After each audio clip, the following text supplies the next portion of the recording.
नमस्ते मेरे प्रिय छात्र और छात्राओं, 7वीं कक्षा में आप सबका स्वागत है। बच्चों, पिछली तासिका में हमने जीवन नहीं मरा करता इस पद्य रचना के पहला भाग देखा। गोपाल दास सक्सेना नीरज द्वारा इस कविता का पहला भाग देखा। इसमें देखा कि कवि जीवन की शाश्वतता के संबंध में बताते हैं। कवि कहते हैं कि जीवन में जब असफलता आती है तो मनुष्य छुप छुप कर अश्रु बहाने लगता है। इसी मनुष्य को संदेश देते हुए कवि कहते हैं कि हे मनुष्य, तो असफलता मिलने पर छुप छुप कर अश्रु बहाने छोड़ दो, क्योंकि यह आंखों से बहने वाले अश्रु क्या होते हैं? मोतियों के समान होते हैं।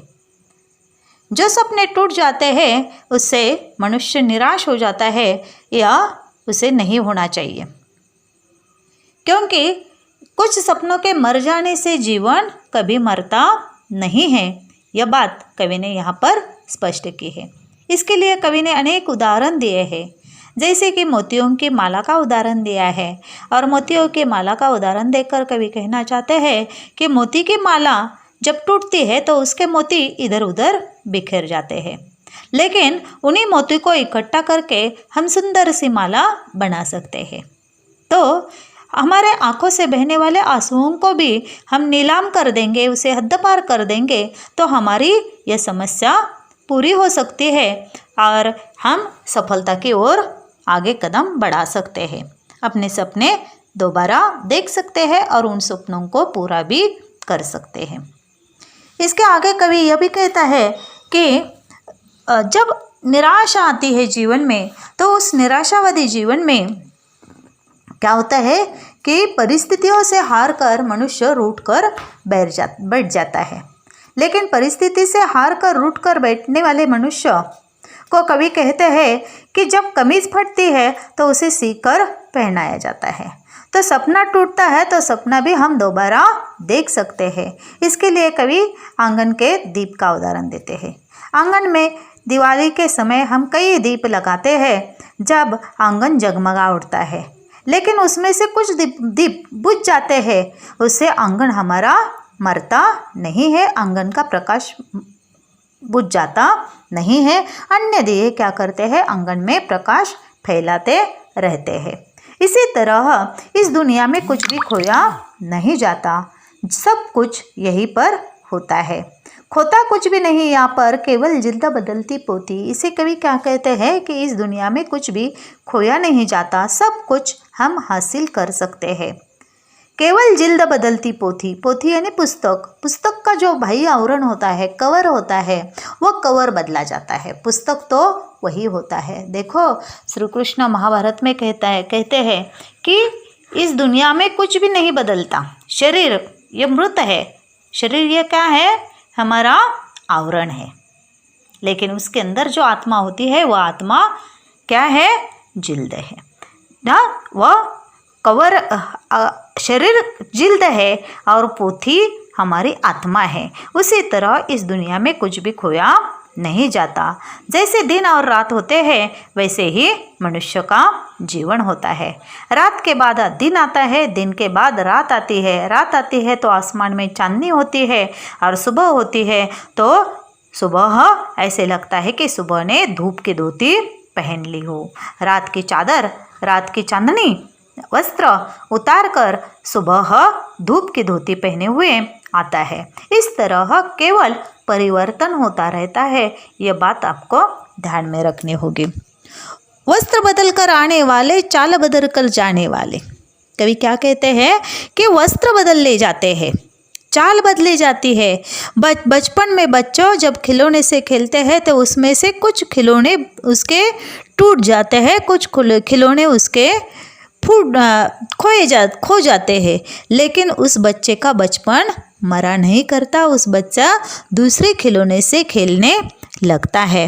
तो इस बात से समझ में आना चाहिए कि जीवन में ऐसी उतार चढ़ाव जीवन में आते रहते हैं, उससे निराश नहीं होकर हमें अपने सपने संजोने हैं और उसे आशारूपी रहना है।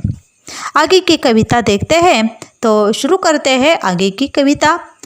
कितनी बार गगरिया फूटी, सिकंड पर आई पनघट पर। देखो कितनी बार गगरिया फूटी सिकंड पर आई पनघट पर, कितनी बार किश्तियां डूबी चहल पहल वही है तट पर। देखो महिलाएं और बच्चे क्या करते हैं, पानी भरने के लिए पनघट पर जाते हैं। देहातों में आज पानी, नल का पानी घरों में आता है, लेकिन पुराने ज़माने में ऐसी सुविधा उपलब्ध नहीं थी। घरों पानी भरने के लिए महिलाएं पनघट पर जाती थी। पनघट का अर्थ है पानी भरने की जगह। हाँ, पीने का पानी भरने की जगह होती है, स्थान होते हैं, उन स्थानों को पनघट कहते हैं। कहाँ पीने का पानी भरने के लिए महिलाएं जाती थी पहले? तो नदी में, नदियों पर, इसके बाद झरनों पर या कुएं के पास पानी भरने के लिए महिलाएं, देहाती महिलाएं जाती रहती थी। तो उस समय पानी भरने के लिए गई हुई महिलाओं की कितनी बार गगरिया उस पनघट पर फूट जाती है। पनघट का अर्थ मैंने क्या बताया? किनारा।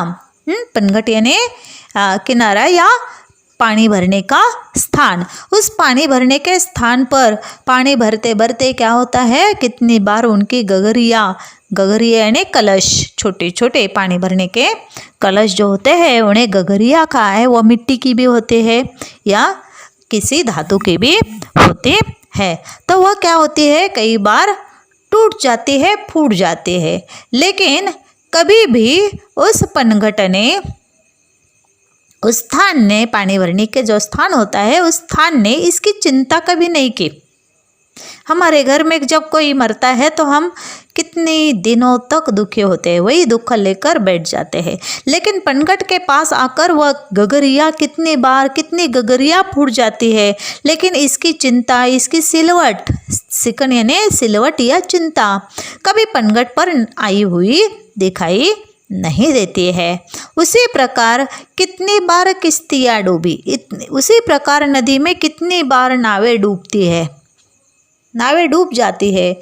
लेकिन नावों के डूबने से या पनघट पर गगरियों के फूटने से लोगों की चहल पहल वैसे ही तट पर लगी रहती है। लोग आना जाना वहाँ पर छोड़ते नहीं हैं। उसी प्रकार ये जीवन क्या होता है, चलता ही रहता है। चलते का नाम जीवन होता है। यह जीवन कभी रुकता नहीं है। यह बात यहाँ कवि ने स्पष्ट की है। कवि और क्या कहते हैं, देखो, तम की उम्र बढ़ाने वालों, लव की आयु घटाने वालों। तम की उम्र बढ़ाने वालों, लव की आयु घटाने वालों, लाख करे पतझर कोशिश, पर उपवन नहीं मरा करता है। देखो जो निराशावादी लोग होते हैं, निराशावादी रहने से क्या होता है, तम की उम्र बढ़ जाती है। तम का अर्थ है अंधेरा। तम का अर्थ क्या है, अंधेरा। उम्र यानी आयु। जब निराशावादी रहने से क्या होता है, जीवन में अंधेरा बढ़ जाता है, कुछ सूझता नहीं है। जीवन में क्या करे, कैसे करे, यह कुछ भी सूझता नहीं है। जीवन की अपनी सफलता की ओर हम जा नहीं पाती और इससे बार बार क्या होती है, असफलता आती है। इसलिए मनुष्य को निराशावादी रहना छोड़ देना है। मनुष्य को क्या रहना है, आशावादी बने रहना है। लव की आयु घटाने वालों, और इससे निराशावादी रहने से तम की उम्र बढ़ती है, यानी हमारा जीवन अंधकारमय बन जाता है और अंधकारमय जीवन बनने से हमारी लव की आयु घटती है। लव यानी खून। लव यानी क्या, खून। हमारे शरीर का खून क्या होता है, घटने लगता है। यानी धीरे धीरे हमारी आयु जो है, यह आयु घटने लगती है। इसलिए मनुष्य को हमेशा आशावादी बने रहना है, क्योंकि इस जीवन एक जैसा नहीं होता है। जीवन में उतार चढ़ाव आता है। एक बार असफलता आई, इसका मतलब जीवन आपका खत्म हो गया, ऐसी बात नहीं है। असफलता के बाद सफलता अवश्य मिल जाती है, लेकिन कोशिश करना जरूरी है, कोशिश करने वालों की हार नहीं होती, लहरों से डरकर नौका पार नहीं होती। एक बार आपको असफलता मिली, एक बार आपका सपना टूटा, इसका मतलब बार बार टूटेगा ऐसे नहीं। कितने ही बार टूटने दो उन सपनों को, आप दोबारा उसे जोड़ने की कोशिश करो, दोबारा वही सपना देखो, और जब तक वह सपना पूरा नहीं होता तब तक आप अपनी उम्मीद ना छोड़े। यह बात कवि ने यहाँ पर स्पष्ट की है। कवि कहते हैं कि लाख करे पतझर कोशिश, इसके लिए कवि उदाहरण देते हैं पतझर ऋतु के। देखो पतझर का ऋतु आता है, पतझर का ऋतु मतलब पेड़ पौधों के क्या होते हैं, पत्ते गलते हैं, झड़ जाते हैं, उसे पतझर की ऋतु कहते हैं। तो यह पतझर की जब ऋतु आती है तो क्या होता है, सारे पेड़ पौधों के, उपवन के सारे बगीचे के पौधे होते हैं, पेड़ होते हैं, उनके पत्ते फूल सब गल जाते हैं और पेड़ सुनसान लगने लगता है। तो कवि कहते हैं कि लाख करे पतझर कोशिश पर उपवन नहीं मरा करता। पतझर लाख कोशिश करता है उपवन को मारने की, लेकिन उपवन मरता नहीं है। भले ही उस उपवन के पत्ते झड़ जाते हैं, लेकिन जब बाद में वसंत ऋतु आता है तो वसंत ऋतु आने पर क्या होता है, उसी पेड़ पर नए फूल और नए पत्ते, कोमल कोमल पत्तों से पेड़ हरा भरा हो जाता है। इसका मतलब वह मरता नहीं है। पतझर कितनी ही कोशिश क्यों न करे, लेकिन वह उपवन मरा नहीं करता है। यह बात कवि ने यहाँ पर समझाई है। लूट लिया माली ने उपवन, लूटी न लेकिन गंध फूल की। देखो, लूट लिया माली ने उपवन, लूटी न लेकिन गंध फूल की, तूफानों ने तक छेड़ा पर खिड़की बंद न हुई धूल की। देखो, जब माली फूलों को तोड़ता है, माली क्या करता है, बगीचे के सारे फूल वह तोड़ देता है, लेकिन माली की इतनी हिम्मत, माली यह नहीं कर सकता कि उपवन के जो गंध है, उन फूलों की जो गंध है, उस फूलों की गंध को वह लूट नहीं सकता, उसे कैद नहीं कर सकता। क्योंकि फूल तो तोड़ सकता है, लेकिन फूलों की गंध जो बगीचे में फैली है इधर उधर, उस गंध को वह कैद नहीं कर सकता। वो फूलों की गंध इधर उधर सभी जगह पर फैलती रहती है, उसे कोई कैद नहीं कर सकता। तूफान आए, चाहे तूफान आए, हवा आए, लेकिन यह गंध कभी छूटती नहीं है। तूफानों ने तक छेड़ा पर खिड़की न बंद हुई धूल की। देखो, जो धूल खिड़की से अंदर आती है, वह धूल तो हमेशा आती ही रहती है। तूफानों ने उसे छेड़ा, लेकिन जमीन पर बैठी हुई धूल ऊपर उठती ही है, या कभी बंद नहीं होती। नफरत गले लगाने वालों, सब पर धूल उड़ाने वालों। कुछ मुकड़ों के नाराजी से दर्पण नहीं मरा करता है। देखो, दुनिया में कई लोग ऐसे होते हैं कि जो हमेशा दूसरों की नफरत करते हैं, नफरत करना उन्हें पसंद होता है। इससे लोग क्या करते हैं, एक का दूसरे को कुछ न कुछ बताते रहते हैं। ऐसे लोग हमेशा नफरत करते रहते हैं और सब पर धूल उड़ाने लगते हैं, धूल उठाते हैं। इसका मतलब है कि वे कुछ न कुछ उसके बारे में भला बुरा कहते रहते हैं। सब पर धूल उड़ाने वालों, कुछ मुकड़ों की नाराजी से, चाहे उन्हें जो कुछ करना है वह करने दो, लेकिन कुछ मुकड़ों के नाराजी से, कुछ लोग आपसे नाराज है, भले ही नाराज है, लेकिन उनकी नाराजी से दर्पण कभी मरता नहीं है। दर्पण जो है, दर्पण का अर्थ है आईना, मराठी में उसे आरसा कहते हैं। वह दर्पण हमेशा सच्चाई दिखाई देते हैं। कई लोग आपका कितने भी धूल क्यों न उड़ाए, कुछ भी क्यों न कहे आपके बारे में, लेकिन सच्चाई वही होती है। जो आप सच्चे हैं तो सच्चाई दुनिया के सामने आ ही जाती है। कुछ लोगों के कहने से, कुछ लोगों के आपको बुरा कहने से, भला बुरा कहने से आप वह नहीं हो सकते।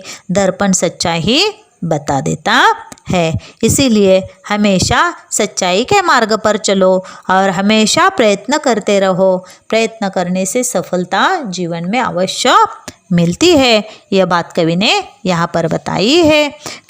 इस कविता का मुख्य आशय यही है कि असफलताओं से कभी घबराना नहीं चाहिए। अपनी मंजिल पाने के लिए हमेशा कोशिश करते रहने चाहिए। कोशिश करना नहीं छोड़ना चाहिए। कुछ सपने पूरे न होने का अर्थ यही होता है कि जीवन समाप्त हो गया है। कुछ सपने पूरे न होने का अर्थ यह नहीं है कि आपका जीवन समाप्त हो गया है। यदि सपने एक बार पूरे नहीं होते तो दोबारा उसे पूर्ण करने का प्रयत्न हमेशा करो। असफलता से हार कर ऐसे कोई भी कदम न उठाए जिसे जीवन समाप्त करना पड़े। ये जीवन बहुत सुंदर है, उसे जियो और अपनी सफलता को पालो। यह बात कवि ने यहाँ पर स्पष्ट की है। तो यह कविता यहाँ पर समाप्त होती है। इस कविता का अर्थ और कविता अच्छी तरह समझने की कोशिश करो। आप एक बार पढ़ो और कविता से समझा हुआ अर्थ आप मैंने समझा इस शब्द के अंतर्गत आपको इस कविता में से क्या समझ में आया, यह 10 पंक्तियों में लिखकर अपनी कॉपी में लिखना है और मेरे नंबर पर भेजना है। तो धन्यवाद बच्चों। यहाँ पर हमारी कविता समाप्त होती है। कविता के प्रश्नोत्तर आपको लिखने हैं।